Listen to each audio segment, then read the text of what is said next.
Sir, सम्माननीय speaker महोदय, madam, मैं आपके सब सवालों का जवाब दूंगा। ये बिल पिछले लोकसभा के समय पास हुआ था, उसके बाद राज्यसभा में पास नहीं हो पाया। इस बिल के संदर्भ में ये जब तैयार हुआ तो सम्माननीय सदस्यों ने जो आपत्ति उठाई, ये कुछ लोगों ने उठाई थी। उस समय यूनुस खान करके जो राजस्थान के ट्रांसपोर्ट मंत्री थे उस समय के, उनके अध्यक्षता में 18 ट्रांसपोर्ट मंत्री राज्यों के, उन्होंने इस बिल को जांचा और उन्हें रिकमेंड किए हुए बिल की कॉपी मुझे दी और वो मैंने फिर पार्लियामेंट में पेश की। पार्लियामेंट में पेश करने के बाद दोनों सदनों के द्वारा आदेश हुआ, ये स्टैंडिंग कमेटी के पास भी गया और जॉइंट सिलेक्शन कमेटी के पास भी गया, और दोनों कमेटी के रिपोर्ट के बाद फिर मैं राज्यसभा में गया, पर राज्यसभा में उस समय ये बिल पास नहीं हो पाया।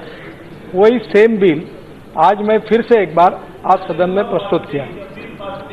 मैं आपको एक ही निवेदन करना चाहता हूं, प्रोफेसर सर, आपको एक ही रिक्वेस्ट करना चाहता हूं कि मुझे जानकारी है कि ये सब्जेक्ट स्टेट लिस्ट में है, ये सेंट्रल लिस्ट में नहीं है, ये कॉन्करेंट लिस्ट में है। तो कॉन्करेंट लिस्ट में होने के कारण इसमें लेजिस्लेशन करने का अधिकार भारत सरकार को भी है, राज्य सरकार को भी है।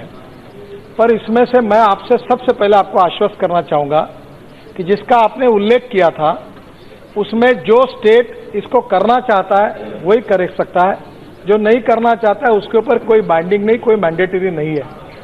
हर चीज जो है किसी भी प्रकार में इस बिल के द्वारा स्टेट के कोई भी अधिकार हम लेना नहीं चाहते और कोई अधिकार का हस्तक्षेप भी करना नहीं चाहते। सम्मानीय सदस्य ने जो बात रखी, देखो, नई गाड़ी खरीदने के बाद ये गाड़ी का नियम ऐसा है कि वो आरटीओ ऑफिस में ले जानी पड़ती है और वो गाड़ी देखने के बाद आरटीओ ठप्पा लगाकर फिर उस पर रजिस्ट्रेशन करता है। अब मैं इसको उल्लेख बोलना नहीं चाहता कि ये गाड़ी ले जाने में और आने में क्या होता है, तो हमने ये कहा कि डीलर उसका रजिस्टर करेगा और आरटीओ ऑफिस जो करेगा उतना पैसा उनके अकाउंट में जमा हो जाएगा। तो कोई हमने इसमें यह नहीं किया है कि कोई अधिकार लिया है। दूसरी बात, मैं आपसे अनुरोध करता हूं कि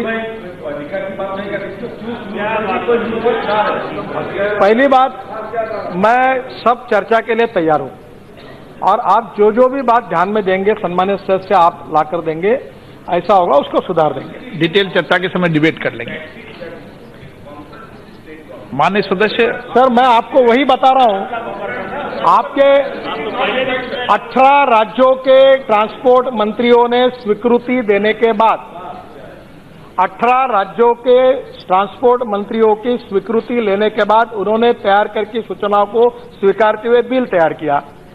फिर जॉइंट सिलेक्शन कमेटी और स्टैंडिंग कमेटी दोनों ने 6-6 महीने उसका स्क्रीनिंग किया।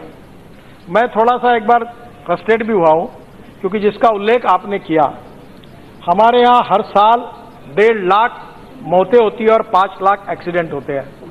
30% लाइसेंस बोगस है। एक आदमी दिल्ली में लाइसेंस लेता है, वो जयपुर में जाके लेता है, मुंबई में जाके लेता है, कोई कंट्रोल नहीं है। वर्ल्ड में सबसे आसानी से अगर लाइसेंस किसी देश में मिलता होगा तो उसका नाम हिंदुस्तान है। अब मैं ये चाहता हूं कि इसको सजा कुछ होती नहीं। लोगों के फोटो ऐसे है कि स्कूटर चलाते समय नंबर प्लेट पे हाथ रखते हैं और पुलिस के सामने देख के आगे जाते हैं, पर चिंता नहीं करते। कानून के प्रति सम्मान भी नहीं, डर भी नहीं, ऐसी स्थिति है। और ये 50 रुपए और 100 रुपए के फाइन को कोई चिंता भी नहीं करता।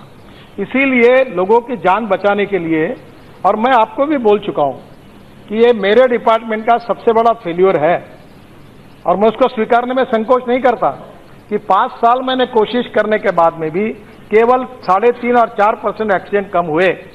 एक अपवाद है तमिलनाडु का, और तमिलनाडु ने 15% लोगों की जान बचाई, कम किया है। और इसलिए तमिलनाडु ने जो प्रयोग किया है वो प्रयोग करके, और आप सबकी सहमत से, आप सबकी अनुमति से आगे जाएंगे। दूसरी बात नहीं, आप उसको हर जगह लिखा है। प्रोफेसर साहब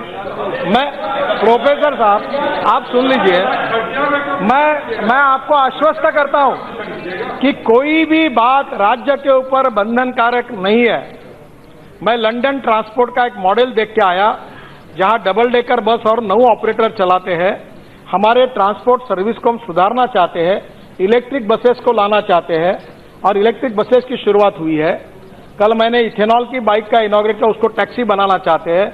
नई नई बातें जो जिसको करना है वो स्वीकार करे, राज्य में नहीं करना है वो नहीं करे, कोई मैंडेटरी नहीं है।